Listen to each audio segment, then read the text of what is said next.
अपर washroom ना बेड़ा कर को है बाबा अपर वाली ना पहले यो गंद जो झाड़ना पे है कैसे कहने मिट्टी ना मिट्टी गंद ही गंद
Adrian invites Layla over for dinner.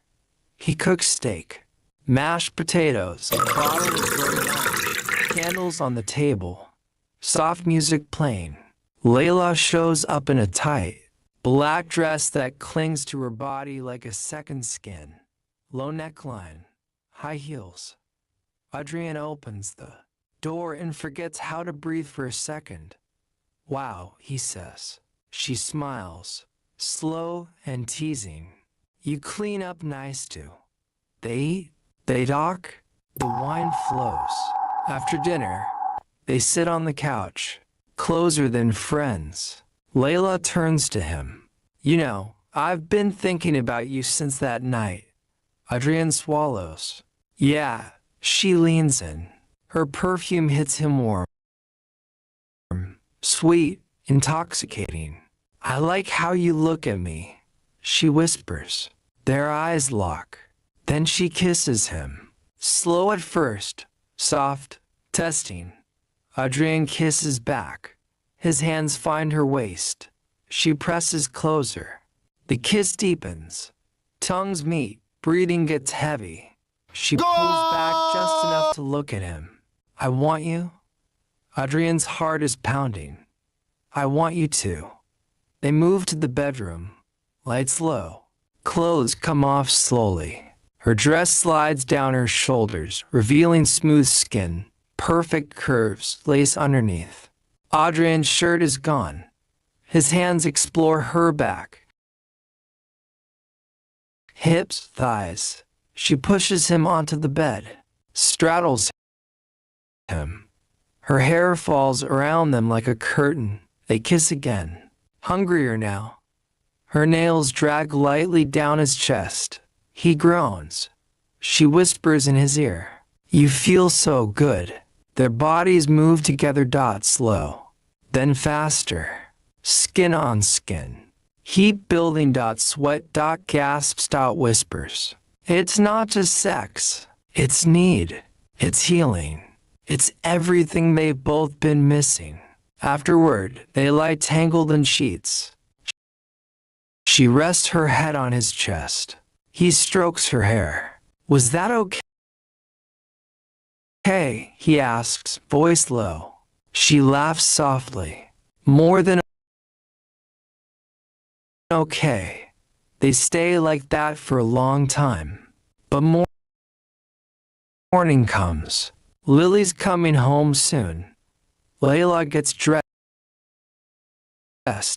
Before she leaves, she kisses him again. Deep, slow. "See you soon," she says. Adrian watches her walk out. He feels alive, but also scared. Now the struggles start creeping in. His family finds out. His mother-in-law calls. "Who is this woman you're seeing?" His sister-in-law texts, "You're moving fast. Think about Lily." Adrian tries to ignore it, but it gets to him. One night, Layla comes over again. Lily's asleep. They barely make it to the bedroom. Clothes hit the floor fast. She pushes him against the wall, kisses his neck. Her hands everywhere. He lifts her, carries her to bed. They lose themselves again. Hotter this time, more urgent. Her legs wrap around him, nails in his back. Whispers turn to moans. After they're lying there, breathing hard. Layla traces circles on his chest. "You okay?" she asks. Adrian hesitates. "My family, they're not happy." Layla sits up. "Because of me?" He nods. "They think I'm rushing. They still miss Emma." Layla's face softens. "I get it, but I'm not trying to replace her. I just want to be with you." Adrian pulls her close. "I know. I want that too." But doubt is there now. A few days later, Layla comes over again. This time, They don't even talk much. She walks in, kicks off her shoes, pulls him into a kiss. They end up on the couch, her dress hiked up, his hands under it. She's on top, moving slow, teasing. Adrienne's hands grip her hips. She leans down, lips at his ear. I can't get enough of you, she whispers. They go again, harder, faster. When it's over, they're both shaking. But afterward, Layla says, if your family hates me, maybe we should slow down. Adrian shakes his head. No, I don't care what they think. But he does, and it starts eating at him. Work gets harder. He's distracted. Lily notices. Daddy, why are you sad? He says. I'm not, sweetie, just tired. But he is. He loves Layla, but he's scared. What if he messes this up? What if Lily gets hurt? What if his family's right? Layla feels it too. She starts pulling back a little. Texts take longer to answer. When they meet, the passion is still there, wild, intense, but there's tension underneath. One night, they're in bed again. She's on top, riding him slow, eyes locked. But when it's over, she doesn't stay. I have an early morning, she says. Adrian watches her leave. He lies there, alone, feeling the same emptiness he felt after that Christmas blind date. But this time, it's worse, because now he knows what he's missing. The struggles are real now. Family pressure, guilt, fear of losing her, and the constant pull of wanting her body, heart, everything. It's messy, it's complicated, but it's real, and it's only getting hotter. This is where it gets real, where the fire really starts burning. After those first few nights together, Adrienne and Layla can't stay away from each other. It's like they've both been starving for years, and now they've found the only thing that fills them up. Every time they're together, it's like the world disappears. Lily's at school or at a friend's house. The house is quiet. And then Layla walks in, and everything changes. One afternoon, she shows up unannounced. Adrienne's in the kitchen making coffee. She walks up behind him, wraps her arms around his waist, presses her body against his back. Her lips brush the back of his neck. Hey, she whispers, voice low and warm. Adrienne turns around fast. Their mouths meet instantly. No hello, no small talk, just hunger. Her hands slide under his shirt, nails dragging lightly over his skin. His hands find her hips, pull her tight against him. They stumble toward the living room couch. She pushes him down, straddles him. Her dress rides up. His hands slide up her thighs. She's wearing lace underneath. He groans when he feels it. She smiles against his lips. You like that?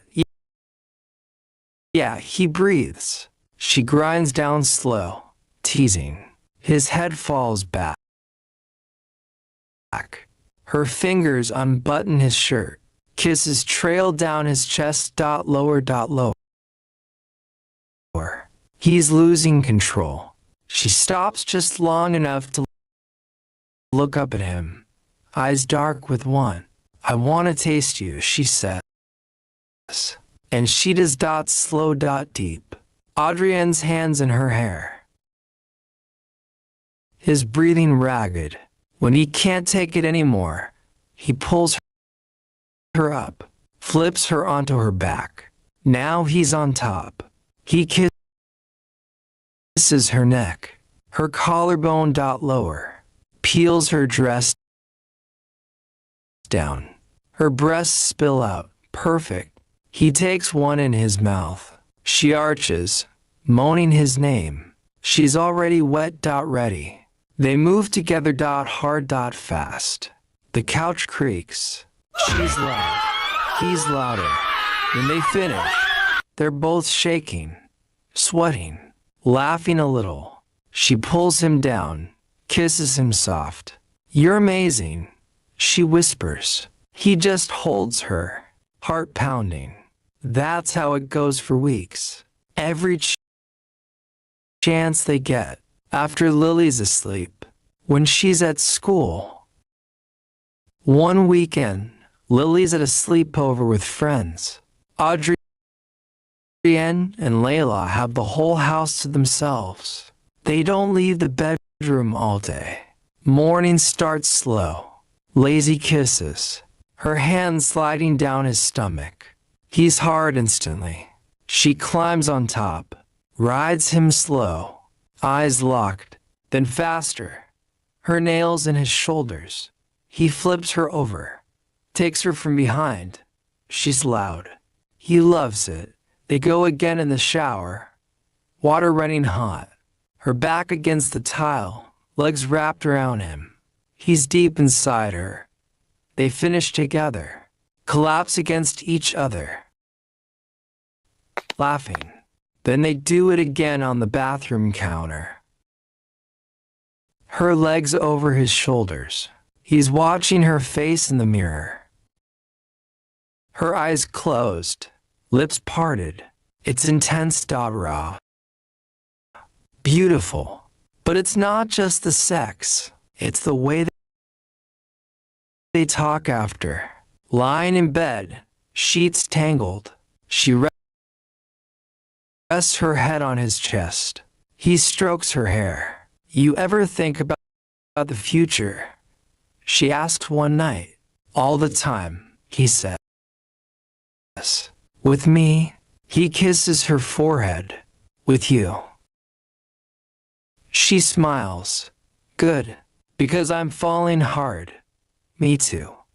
They kiss again. Slow. Deep. And then it starts all over. But the tension starts creeping in. His family keeps calling. His mother-in-law says, we heard you're seeing someone. Is she good for Lily? His sister-in-law texts, don't rush. You have a kid. Adrienne tries to brush it off, but it's getting to him. One night, Layla comes over. They're in bed again. She's on top, moving slow, eyes locked on his. But he's distracted. She notices. Stops. What's wrong? He sighs. My family. They're not happy about us. Layla sits up. Her hair falls over her breast. She looks beautiful, vulnerable. Because of me? He nods. They still miss Emma. They think I'm moving too fast. Layla's eyes fill with tears. I'm not trying to replace her. I just love you.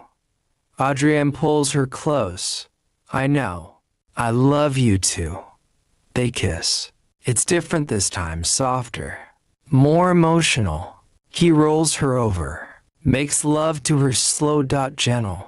Every touch feels like a promise. When they finish, she cries a little.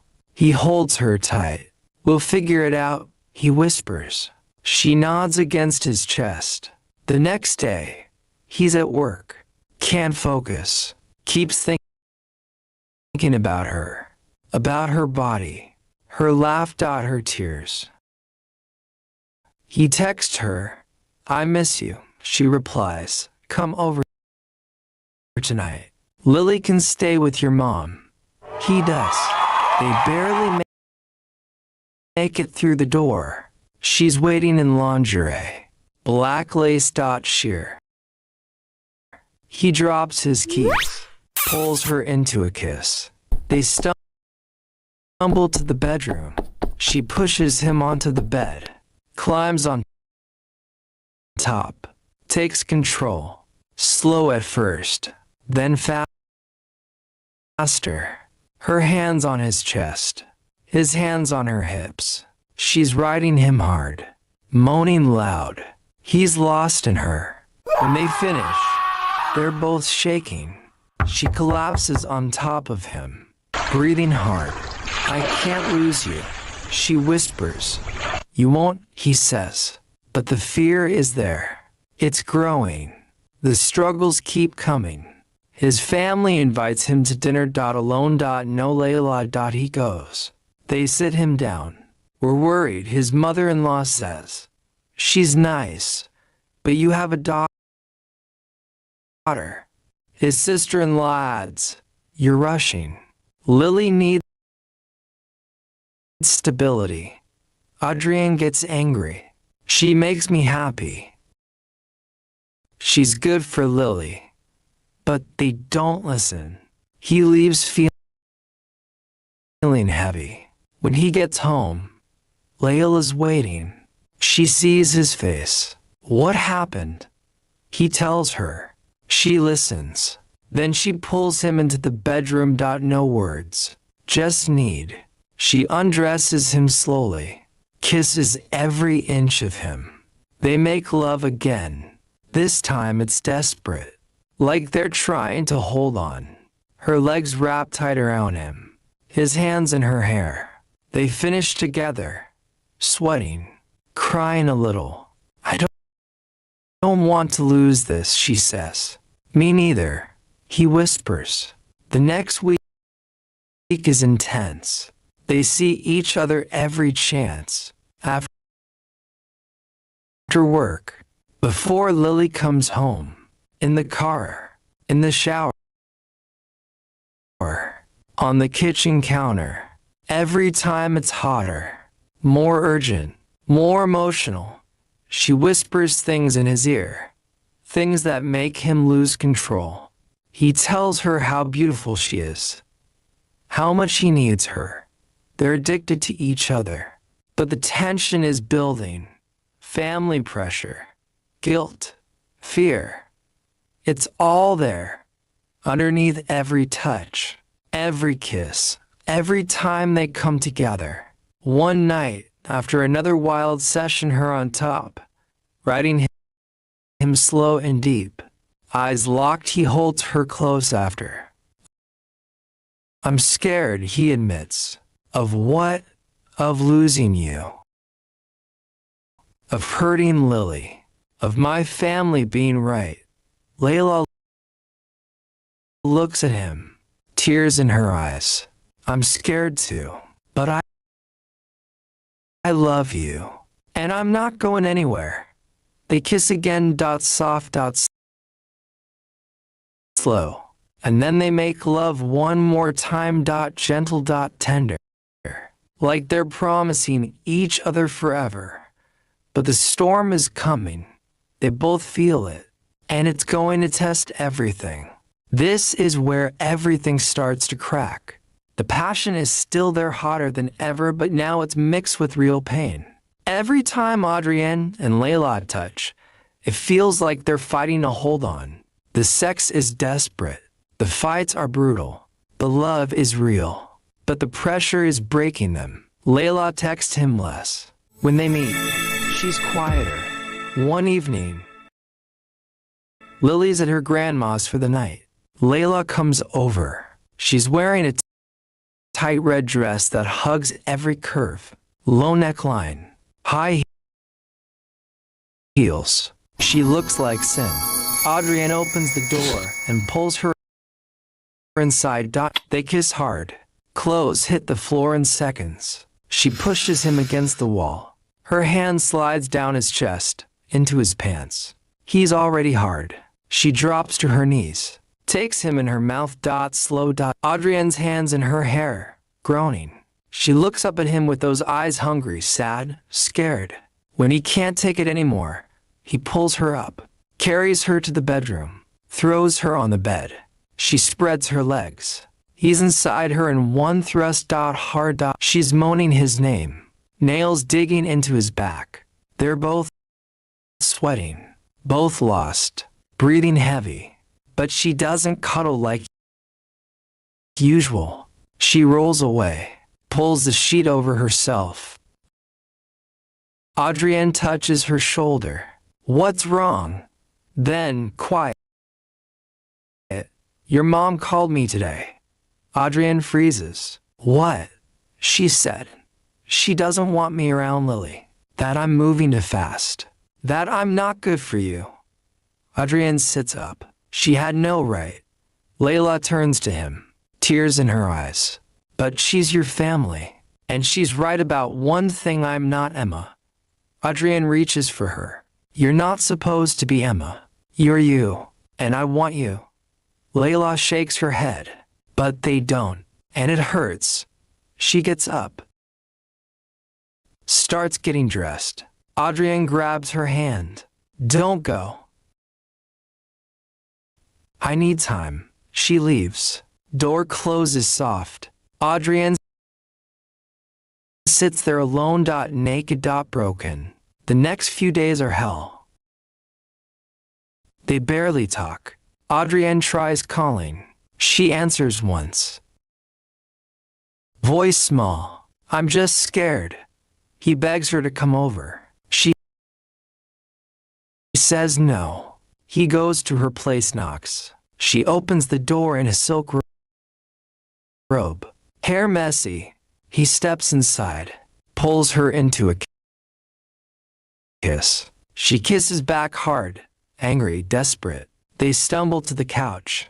Her robe falls open, nothing underneath. He's on his knees in front of her, kissing her thighs. She's shaking, moaning, her hands in his hair, pulling him closer. He tastes her, slow, deep. She's crying and coming at the same time. Then she pulls him up, undresses him, straddles him on the couch, rides him hard like she's punishing him. When they finish, she collapses against him, sobbing. But I can't do this if your family hates me. Adrienne holds her tight. She shakes her head. The fights start. One night, Layla comes over. They're trying to talk, but it turns into sex again. They can't help it. She's on top, eyes locked, but halfway through, she stops, sits on the edge of the bed. I can't keep doing this. Doing what? Pretending everything's okay. Your mom called me again, said I'm breaking up your family. Adrienne gets angry. She doesn't get to decide that. Layla stands up. I'm the other woman. Adrienne stands too. You're not the other woman. You're the woman I love. But I feel like I'm ruining everything. He pulls her close. They fall back onto the bed. He's inside her again. Slow this time. Every thrust feels like goodbye. She's crying into his neck. He's holding her like she might disappear. When they finish, they just lie there. Silent. The next week is torture. They see each other less. When they do, it's explosive. One night, Layla shows up at his door in a trench coat. Nothing underneath. She opens it in the doorway, body glowing in the hallway light. Adrienne pulls her inside. One night, pins her against the wall. Layla shows up and kisses her neck. Her breasts lower. She's already wet. Carries her to the kitchen counter. Door in a trench. Sets her down. Nothing spreads underneath. Her legs. She opens takes her right doorway. There. Hard. Body glowing. She's screaming in the hallway his name. Light. He's growing her inside. When they finish, pins her against the wall, shows up and kisses her neck, but she pushes him away. I can't keep pretending this is enough. Carries her to the kitchen. Adrian's door in a trench. What do you want? Spreads her legs. I want your family to accept, or I can't stay. He looks at her, tears in his eyes. I'll talk to them, but she doesn't look convinced. She pushes him away. The big fight happens a few days later. Adrian's family invites him to dinner. Layla insists on coming. He says no. They argue. It gets ugly. She storms out. They end up in his car, parked in a dark lot. She's crying. Then they're kissing.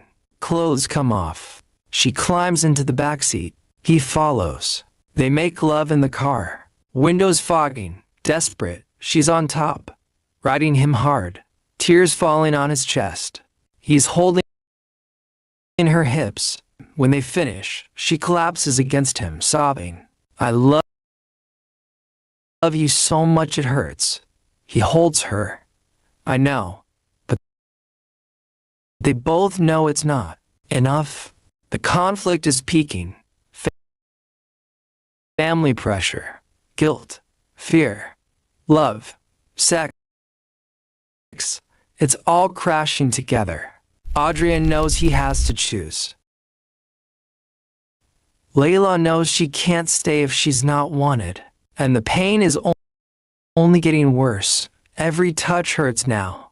Every kiss feels like goodbye. But they can't stop. They're addicted. They're broken. They're in love. And it's tearing them apart.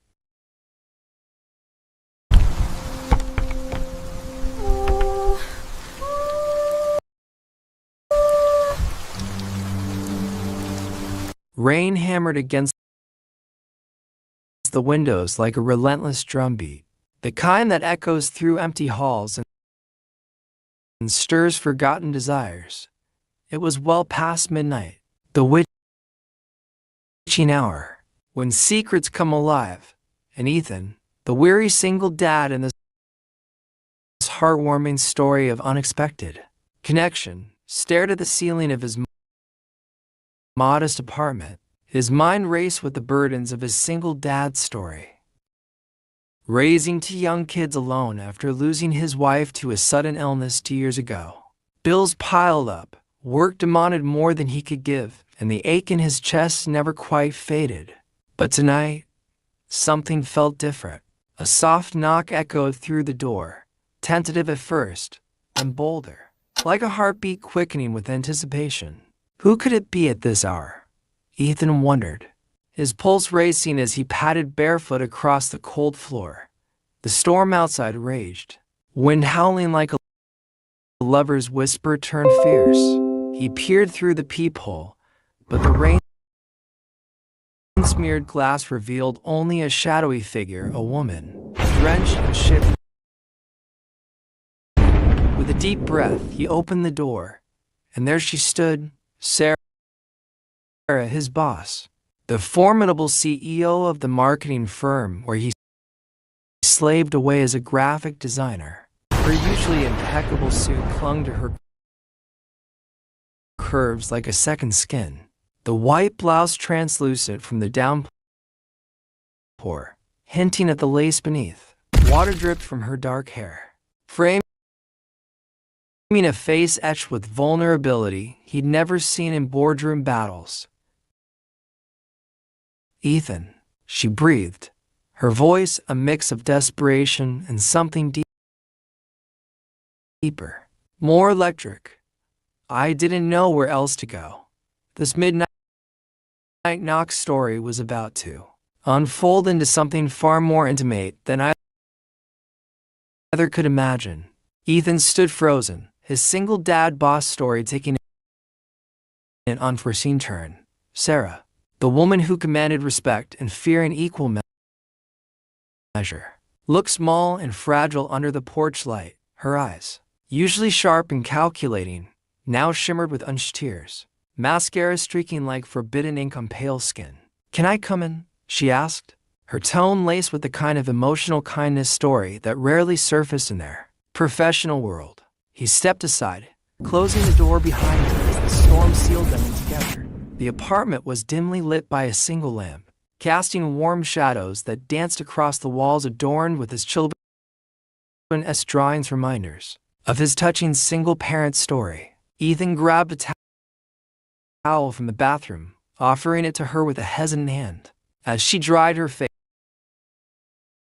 their fingers brushed, sending a spark up his arm. A late-night surprise story, igniting unspoken tension. "What happened?" he asked, guiding her to the warm couch where he'd spent countless nights wrestling with grief. Sarah hesitated, her breath hitching as she peeled off her soaked jacket, revealing shoulders toned from yoga sessions she'd once mentioned in passing.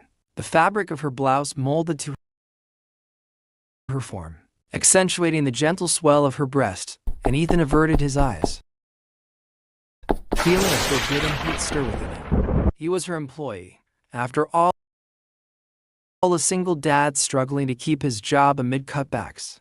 But in this moment, hierarchies dissolved. "It's Mark," she confessed, her voice cracking. "My husband. We've been fighting for months. Tonight, he exploded. He left. Said he's done. I drove around for hours, and somehow, I ended up here." Ethan nodded, recognizing the pain in her eyes that mirrored his own from that fateful night his world shattered. "I'm sorry," he said softly, sitting beside her, close enough to feel the chill radiating from her skin. "You always seem so put together at work. I had no idea." She laughed bitterly, a sound that sent shivers down his spine. "That's the facade. Behind it, I'm falling apart. And you, Ethan, you're always fine when I ask how you're doing, but I see it in your eyes. The weight of your single dad story, the late nights, the missed deadlines because of doctor's appointments or school plays. Why do you hide it?" He swallowed hard, the room growing warmer despite the draft. Her proximity was intoxicating, the scent of rain mixed with her perfume, a subtle vanilla that evoked memories of warmer embraces. "Because admitting I'm not fine feels like weakness," he admitted, his voice low. "After losing Anna, I have to be strong for the kids. But truth is, I'm drowning. Financially, emotionally, it's all too much." Sarah turned to him, her hand resting on his knee, a touch that lingered, electric and comforting. "You're not alone in that," she whispered, their gazes locked, heated and intense, as if the storm outside had migrated indoors. He noticed the way her lips parted slightly, full and inviting, and wondered what it would be like to bridge the gap between boss and employee. But he pulled back, offering her a blanket instead. "Let me make you some tea," he said, standing to escape the building desire. As he busied himself in the kitchen, Sarah wandered the living room, picking up a framed photo of Ethan with his kids, a boy of 8 and a girl of 5, their smiles bright against his tired features. "They're beautiful," she called. "You're doing an amazing job. You know that. This inspirational kindness story of yours, it's real, not like my life. All smoke and mirrors." He returned with steaming mugs, sitting closer this time, their thighs brushing. The conversation flowed deeper, vulnerability spilling like the rain outside. She shared how her marriage had crumbled under the pressure of her career, how she'd sacrificed intimacy for ambition. He opened up about the loneliness that gnawed at him, nights when the bed felt too empty, the touch of another, a distant dream. Each confession drew them nearer, the air thick with unspoken attraction. Her hand found his again, fingers intertwining, a simple gesture that ignited a fire. "Have you ever wondered," she murmured, her breath warm against his ear, "what it would be like to let go? To not be the boss or the single dad, just us?" The question hung in the air, a reflective pause that begged the audience to ponder their own hidden desires. What if one act of emotional kindness led to something more profound? The storm intensified, thunder rumbling like a heartbeat sensing with theirs. Ethan's resolve cracked under Sarah's gaze. Those emerald eyes holding promises of escape from his healing connection. Story. She leaned in, her wet hair brushing his shoulder, sending goosebumps across his skin. Ethan, she said, her voice husky. Say it again. Tell me you're not fine. While looking at me, he met her eyes, the challenge sparking something primal. I'm not fine, he confessed. The words raw and liberating. In that moment, the boss knocked at midnight narrative transformed into a vortex of desire. She cupped his face, her thumbs tracing his jawline. Rough with stubble, their lips met in a tentative kiss, soft at first, then deepening with urgency born of shared pain. Ethan pulled her closer, his hands roaming her back, feeling the damp fabric give way to warm skin. She gasped against his mouth as he lifted her onto his lap, her legs straddling him on the couch. The blouse, already sheer, was discarded in a frenzy, revealing lace that barely contained her. God, Sarah, he groaned, his lips trailing down her neck, tasting salt and rain. Her fingers tangled in his hair, guiding him lower. As she arched into his touch, this single dad boss story escalated into forbidden passion, the kind that blurs lines and ignites souls. She tugged at his shirt, exposing his toned chest remnants of gym sessions to cope with stress. Their bodies pressed together, heat building like the storm's crescendo. He carried her to the bedroom, the door clicking shut behind them, sealing their late-night surprise story in secrecy. On the bed, illuminated by faint moonlight filtering through curtains, they explored each other with reverence and hunger. Her nails raked his back as he kissed the curve of her breast, eliciting moans that echoed the thunder. I've wanted this, she admitted breathlessly, her hands exploring lower, finding him ready and aching. From the first time I saw the fire in your eyes at work.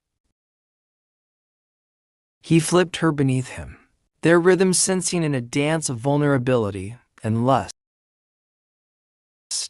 Rain pounded the window, mirroring the intensity of their union. Slow builds to frantic peaks. In this climax of their emotional kindness story, barriers shattered. She was no longer just his boss, he no longer just a grieving single dad. They were two broken souls forging something new. In the heat of the night, as waves of pleasure crashed over them, Sarah whispered, "This is our healing connection story," her body trembling in release. Ethan followed, collapsing beside her, spent and alive in ways he hadn't felt in years. Dawn crept in, the storm subsiding to a gentle drizzle as if the world had exhaled with them. Ethan and Sarah lay entwined, sheets tangled around their bodies, the air heavy with the scent of their shared passion. This heartwarming story had evolved into a tapestry of second chances, where vulnerability birthed not just support, but a profound bond. Sarah traced lazy circles on his chest, her head resting on his shoulder. "What now?" she asked softly, a hint of fear in her voice. Ethan kissed her forehead, pulling her closer. "We figure it out together. No more hiding behind 'I'm fine.' This touching single-parent story of mine, it includes you now. If you want," she smiled, the first genuine one he'd seen, lighting up the room. "I do. Mark and I are over, but this feels like a beginning." They talked for hours, planning discreetly how to navigate work dynamics, support each other's worlds. Ethan shared stories of his kids, and Sarah promised to help with flexible hours. turning their inspirational kindness story into actionable change. As she dressed,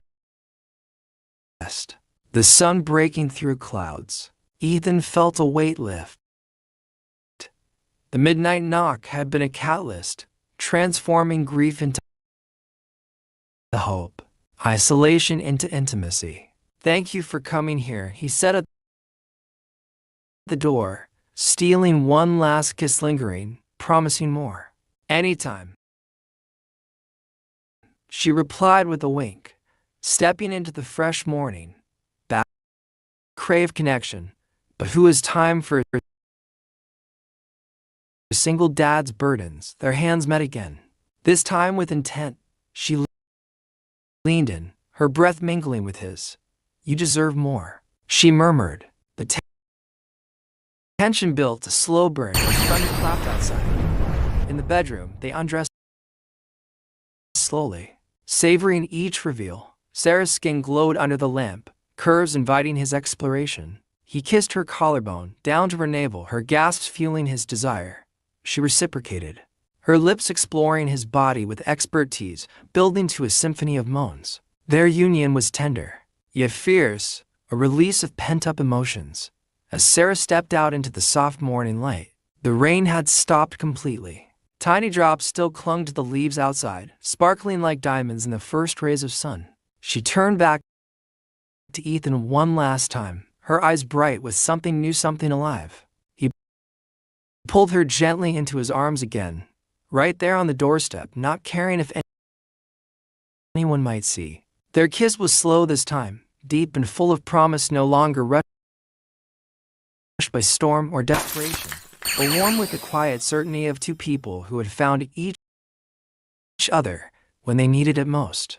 Sarah rested her forehead against his, her fingers tracing the line of his jaw. "This isn't just one night, Ethan," she whispered, her voice soft but steady. "I don't want it to be." He smiled, really smiled, the kind that reached his eyes and lightened the weight he carried for so long. "It won't be," he said. "I'm not letting you walk away now. Not after you walked through that storm straight to me." She laughed quietly, a sound full of joy and relief, and kissed him once more, gentle, lingering, tasting of future mornings just like this one. Inside, Ethan could already imagine it. Quiet coffees before the kids woke up, her hand in his under the office table during meetings, stolen glances that held entire conversations, nights where loneliness was replaced by warmth, touch, and whispered dreams. What began as a midnight knock born of pain had become the start of something beautiful, a passionate, healing love that felt like coming home. The single dad's heart, once quiet and guarded, was now wide open, and so was hers. Thank you for joining me on the steamy, emotional, and deeply romantic journey of desire, vulnerability, and second chances. If this story made your heart beat faster, left you smiling, or filled you with hope for your own unexpected love, please give it a like. Subscribe for more passionate stories. And in the comments, tell me, have you ever felt a moment so perfect it changed everything? Share it. I can't wait to read your stories. Until the next heartbeat skipping romance, stay open to love, stay hopeful, and I'll see you soon. Thank you for joining me on the steamy, emotional, and deeply romantic journey of desire, vulnerability, and second chances. Welcome to Hidden Truths, the channel where the deepest emotions and forbidden passions come to light. Here, we uncover the hidden truths of the heart, the desires we keep secret, the connections we crave, and the love stories that change everything. If this story made your heart race and left you longing for more, hit that like button, subscribe, and turn on notifications. Because on Hidden Truths, every story reveals a secret too beautiful to stay hidden. See you in the next one. It was almost midnight. Not the kind of midnight filled with noise or movement, but the kind that presses down on you. The kind where the world feels paused, holding its breath. Outside, the street was empty. A single streetlight flickered, casting long shadows across the quiet road. Inside a small apartment, a single dad sat alone on the couch. The television was off, but he hadn't noticed. His thoughts were louder than any sound. His shoulders were heavy, his body tired in a way that sleep alone could never fix. From the bedroom came the soft, steady breathing of his son. That sound meant safety. That sound meant purpose. That sound was the reason he kept going. Then knock. His head snapped up. Knock, knock. 3 slow, deliberate knocks echoed through the apartment, cutting through the silence like a blade. His heart slammed against his chest. Midnight knocks were never normal. They were never friendly. It always meant something was wrong. He stayed still, hoping it was a mistake, hoping whoever it was would leave. Then the knock came again, louder, firmer, more certain. The late-night knock sent fear rushing through his veins. His first thought wasn't about himself. It was about his son sleeping just a few feet away. Who would come at this hour? Police? Bad news? Someone angry? He stood slowly, every movement careful, as if fear itself might make noise. The floor creaked under his weight. He froze, listening for any sound from the bedroom. Nothing. His son was still asleep. The single dad swallowed hard and moved toward the door. His hand hovered over the handle, shaking. He whispered, barely audible, "Who could that be?" He had no idea that this moment, this single decision to open the door was about to turn his real life struggle into something he never expected. This single dad's story didn't begin at midnight. It began years earlier. The day his life split in two. One moment, he was part of a family. The next, he was alone, holding the hand of a small boy who depended on him for everything. There was no guidebook for what came next. No pause button. Bills didn't stop. Life didn't wait. Every morning started before the sun rose. The alarm rang at 5, sometimes earlier.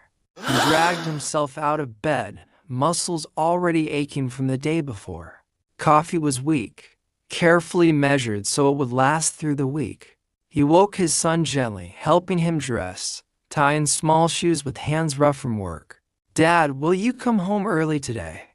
His son asked more than once. He smiled every time. "Soon," he said. Sometimes it was true. Most days, it wasn't. Work was long and unforgiving. He lifted, packed, moved, repeated. Overtime wasn't optional, it was survival. Rent. Food. School supplies. Gas. This was real life struggle in its rawest form. Some days he skipped meals so his son could eat better.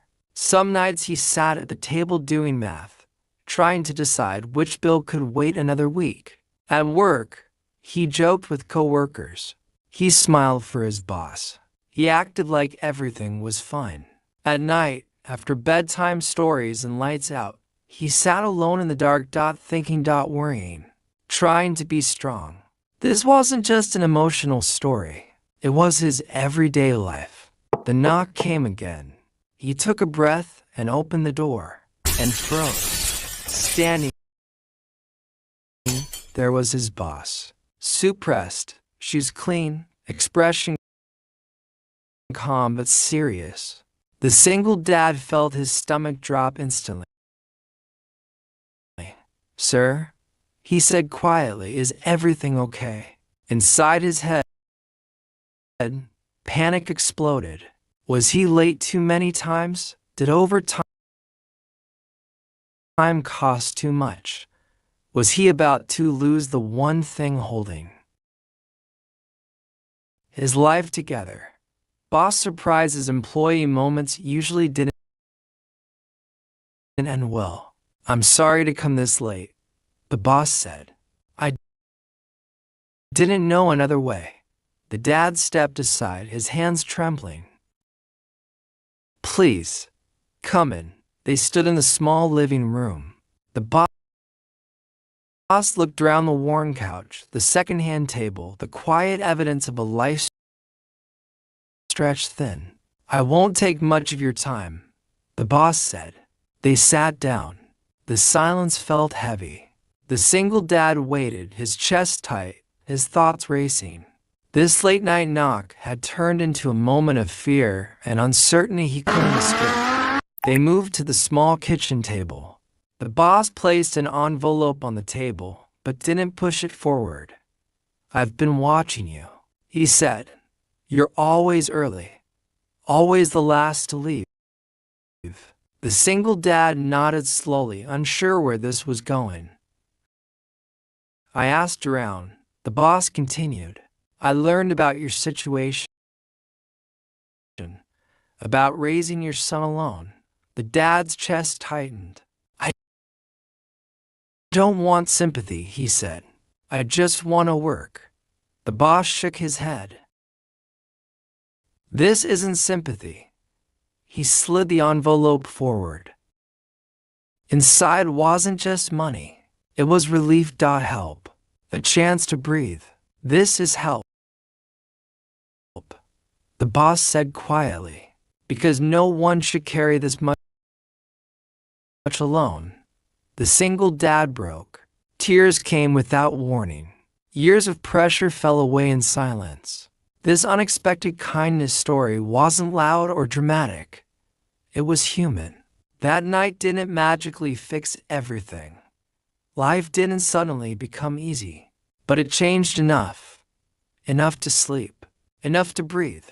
Enough to hope. The single dad woke up the next morning feeling lighter.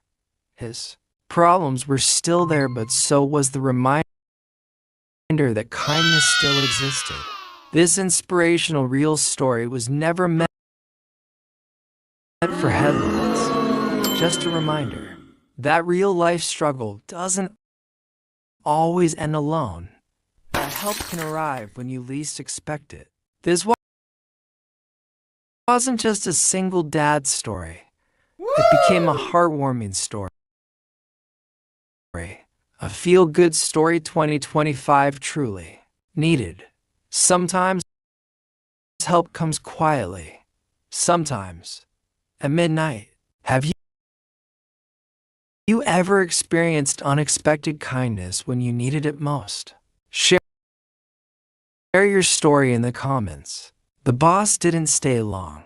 He stood up quietly, straightened his jacket, and looked once more around the small apartment. "Take care of your son," he said. "That's the most important job there is." The door closed. The single dad stood still for a long moment, listening to the silence return. Only then did he sit down. He placed the envelope back on the table and stared at it as if it might disappear. His hands were still shaking. Not from fear this time, from relief. For years, his life had been one long stretch of holding things together just enough so they wouldn't fall apart. Tonight, for the first time, he felt something different. He felt seen. He leaned back in the chair and covered his face with his hands. The tears came again, slower this time. Quiet tears, the kind you cry when no one is watching. This emotional story wasn't about money. It was about dignity. The next morning came early, but it felt different. Sunlight slipped through the thin curtains, landing softly on the wall. The single dad woke up before his alarm, something hadn't happened in years. For a moment, he forgot. Then he remembered the knock, the envelope, the kindness. He stood and walked to his son's room. His son was curled up in his blankets, peaceful. The dad smiled. He packed breakfast without rushing. He didn't check the clock every minute. He didn't feel that familiar tightness in his chest. At school drop-off, his son hugged him a little longer than usual.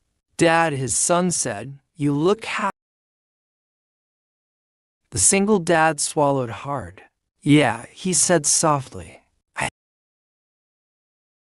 think I am."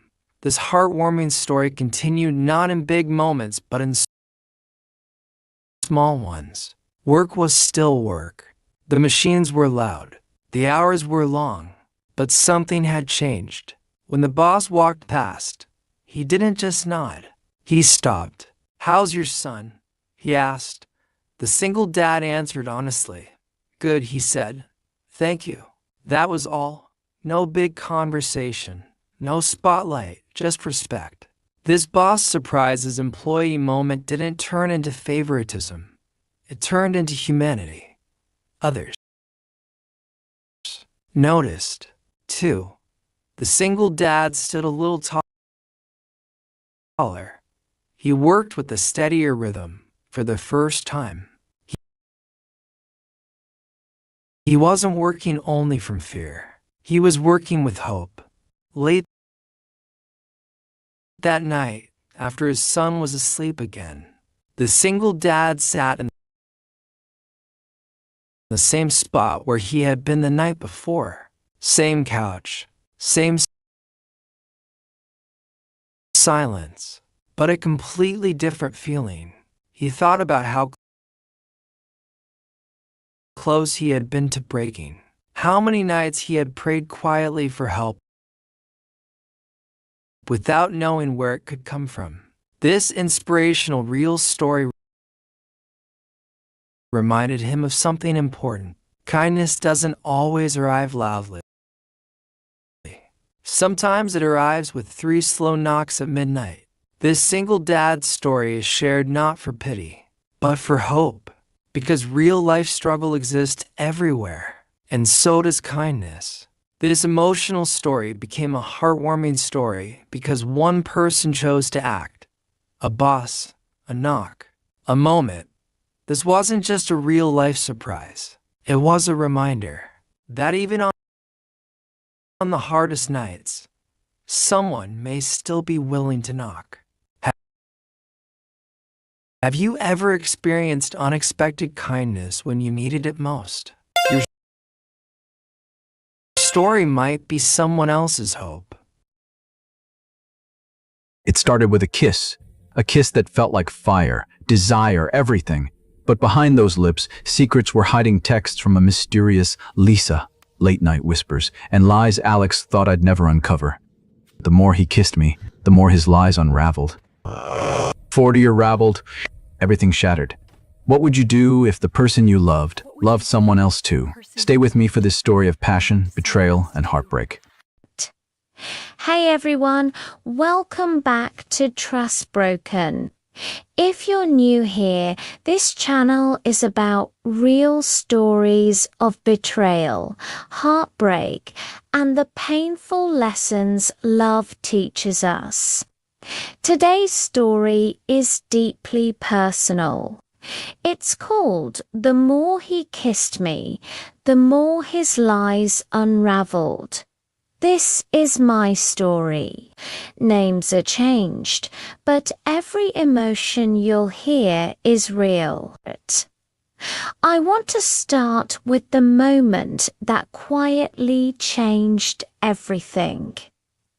It was a cold, rainy Friday night in Seattle. The kind of rain that feels endless, soaking the streets and blurring the city lights. I was standing alone in our apartment kitchen, chopping vegetables for dinner, trying to calm a strange heaviness in my chest. Alex was supposed to be home any minute. I remember checking the clock, wondering why my hands were shaking. Then my phone buzzed on the counter. Unknown number. I wiped my hands, picked it up, and read the message. He's lying to you. Ask him about Lisa. My heart dropped so fast it felt like the floor disappeared beneath me. I read it again and again. Who was Lisa? Was this a prank, a mistake, or something much worse? Before I could even reply, the front door opened. Alex walked in, rain dripping from his jacket, wearing that familiar smile that had made me feel safe for 2 years. "Hey, babe," he said softly. He walked straight toward me, cupped my face, and kissed me. Normally, that kiss would have melted me, but this time it felt hollow. Something inside me pulled back, even though my body stayed still. I forced a smile, pretending nothing was wrong. That kiss, warm and loving on the surface, was the moment everything began to unravel. To understand why that kiss hurt so deeply, you need to know how our story began. 3 years earlier, I was 27 and living alone in a tiny studio apartment in Capitol Hill. I worked as a graphic designer at a fast-moving tech startup. My days were filled with deadlines and client revisions. My nights were quiet Netflix, takeout, and scrolling on my phone. I had just come out of a painful breakup. My ex had cheated, lied, and disappeared without warning. I promised myself I would never ignore red flags again. Still, one lonely evening, I downloaded Tinder. Not because I believed in it, but because I was bored and curious. That's when I matched with Alex. His profile felt different. No shirtless mirror photos, no fake confidence. Just a picture of him hiking in the mountains and a simple bio about loving coffee, travel, and meaningful conversations. We started talking that same night. He asked real questions about my work, my hobbies, my favorite places in Washington. He listened. He remembered details. He made me laugh. After a week of texting non-stop, he asked me out for coffee. Our first date was simple. A small cafe in Capitol Hill, rain tapping against the windows. He arrived early, already holding 2 lattes, oat milk. "Right?" he said with a smile. That tiny detail made me feel seen. We talked for hours about family, childhood, dreams, and past relationships. When the topic of trust came up, he grew serious. Trust means everything to me, he said. Once it's broken, it's almost impossible to fix. I believed every word. Our second date was a hike.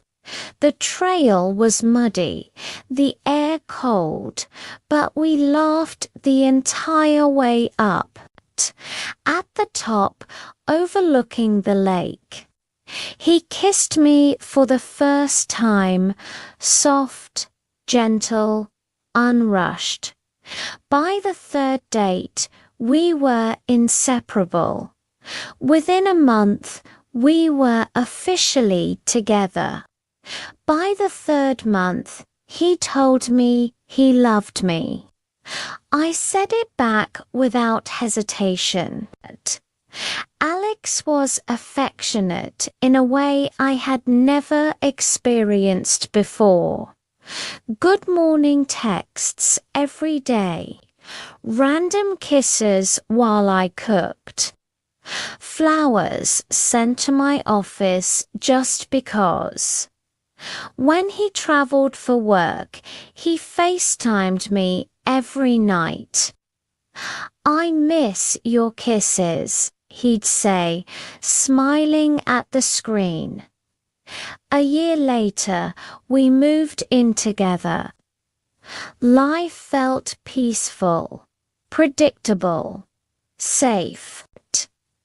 Mornings were coffee in bed. Evenings were cooking dinner and watching shows. He kissed my forehead before work. He kissed me hello when he came home. He kissed me before sleeping. Everyone loved him. My friends said I was lucky. My family adored him. Even I thought, this is what real love feels like. But looking back now, I can see the tiny cracks forming beneath the surface. Late night work calls, trips that didn't quite make sense. Stories that changed just enough to confuse me. And every time I questioned something, he kissed me, and I let it quiet my doubts. I didn't know it then, but that first message about Lisa wasn't meant to destroy us. It was meant to warn me. After that anonymous message, I tried to act normal. I told myself not to overthink it. Anyone can send a fake text, right? I didn't want to be the paranoid girlfriend. I wanted to be the calm, trusting woman Alex always said he loved. But once doubt enters your mind, it doesn't leave quietly. It whispers. A few days later, we were sitting on the couch eating dinner. The TV was on some random show neither of us was actually watching. Alex's phone was face up on the table when it buzzed. I glanced without thinking. A name flashed on the screen. Lisa. The message preview said, "Can't wait to see you again." I felt my heartbeat in my ears. I looked at Alex, trying to sound casual, even though my hands were trembling. "Who's Lisa?" He didn't hesitate, but he moved fast.